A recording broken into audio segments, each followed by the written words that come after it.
Cinema కబుర్లు channel కి స్వాగతం భయ్య. మొత్తానికి భారతీయుడు 2 చూసేశాను భయ్య. మూవీ ఎలా ఉంది అంటే పర్లేదు, బాగుంది. అంటే మూవీలో ఫ్రెష్నెస్ అనేది లేదు. ఒక రెగ్యులర్ టెంప్లెట్ టిపికల్ మూవీ చూసాననే ఫీలింగ్ వచ్చింది. అయినా నేను ఎంతో కొంత మూవీకి కనెక్ట్ అయ్యా. డీటెయిల్ రివ్యూలోకి వెళ్లే ముందు ఛానల్ ని సబ్స్క్రైబ్ చేసేసుకోండి. స్టోరీ విషయానికి వస్తే సిద్ధార్థ్ అండ్ వాళ్ళ టీం ఒక యూట్యూబ్ ఛానల్ రన్ చేస్తారు. అందులో కరప్షన్ గురించి అగెయిన్స్ట్ గా వీడియోస్ అప్లోడ్ చేస్తూ ఉంటారు. కానీ ఆ వీడియోస్ వల్ల సమాజంలో ఏ మాత్రం మార్పు రావట్లేదు అని తెలుసుకొని భారతీయుడిని రప్పించడానికి ట్రై చేస్తారు. అసలు భారతీయుడు వచ్చాక ఎలాంటి చేంజెస్ వచ్చాయి, అసలు భారతీయుడు వచ్చాక సిద్ధార్థ్ అండ్ వాళ్ళ టీం ఎలాంటి సిచ్యువేషన్స్ ఫేస్ చేశారు అనేది స్టోరీ. మూవీ స్టార్ట్ అవ్వడం చాలా ఫ్రెష్ గా కాన్సెప్చువల్ గా స్టార్ట్ అవుతుంది. కమల్ హాసన్ గారి టైటిల్ కార్డ్ నుంచి మూవీ టైటిల్ కార్డ్ వరకు ఒక డిఫరెంట్ వైబ్ వచ్చింది. మూవీకి కావాల్సిన సెటప్ కూడా అప్పటిదాకా బాగానే బిల్డ్ చేసుకున్నారు అనిపించింది. అండ్ ఆ తర్వాత స్టోరీ కొంచెం ఫ్లాట్ గా వెళ్తుంది. ఫస్ట్ హాఫ్ అయ్యేసరికి అసలు ఆ ఫ్రెష్నెస్ అనేది లేదురా అనిపించింది. అండ్ దెన్ సెకండ్ హాఫ్ వచ్చేసరికి ఎమోషన్ బిల్డ్ అవ్వడం స్టార్ట్ అవుతుంది. పర్సనల్లీ నేనైతే ఎమోషన్ ఎపిసోడ్స్ కి కనెక్ట్ అయ్యా. మెయిన్ గా ఆ ఎమోషన్ పోర్షన్స్ దగ్గర అక్కడక్కడ భారతీయుడు ఎమోషన్ థీమ్ ని అనిరుద్ యూజ్ చేశాడు. అండ్ ఆ 2-3 పోర్షన్స్ దగ్గర అయితే ప్యూర్ గూస్ బంప్స్ వచ్చాయి. ఆ తర్వాత మెయిన్ డ్రామా స్టార్ట్ అవుతుంది అనే లోపు సేనాపతికి యాక్షన్ ఎపిసోడ్స్ పడతాయి. And climax is terrific.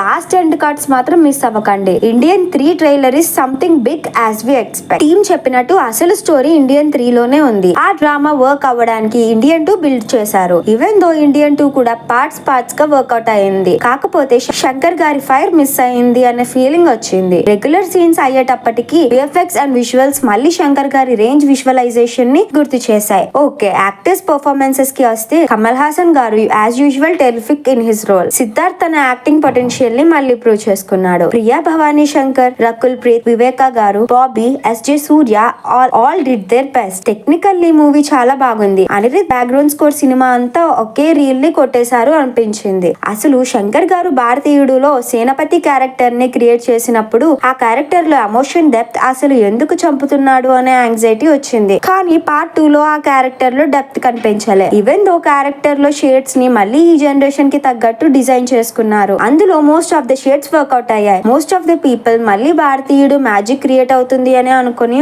ఉంటారు. కానీ సాడ్లీ ఈ మూవీలో ఆ మ్యాజిక్ మిస్ అయింది. కానీ పార్ట్ 3 మాత్రం పెద్దగానే ప్లాన్ చేశారు అనిపిస్తుంది. అండ్ ఇప్పుడు సోషల్ మీడియాలో ఎక్కువగా రామ్ చరణ్ ఫ్యాన్స్ రియాక్ట్ అవుతున్నారు. ఇండియన్ 2 ఇంపాక్ట్ గేమ్ చేంజర్ మీద పడుతుందేమో అని. నాకైతే శంకర్ గారి మీద నమ్మకం ఉందండి. ఎందుకంటే ఆయన సినిమాలో ఉండే మ్యాజిక్ మనం ఇప్పటి నుంచి చూస్తుంది కాదు. ఆ వింటేజ్ శంకర్ మళ్ళీ గేమ్ చేంజర్ తో కంబ్యాక్ ఇస్తాడు అని అనిపిస్తుంది. సో ఓవరాల్ గా movie is good but falls లో ఇన్ స్క్రీన్ ప్లే. ఈ మూవీకి నేను ఇస్తున్న రేటింగ్ 2.85 out of 5.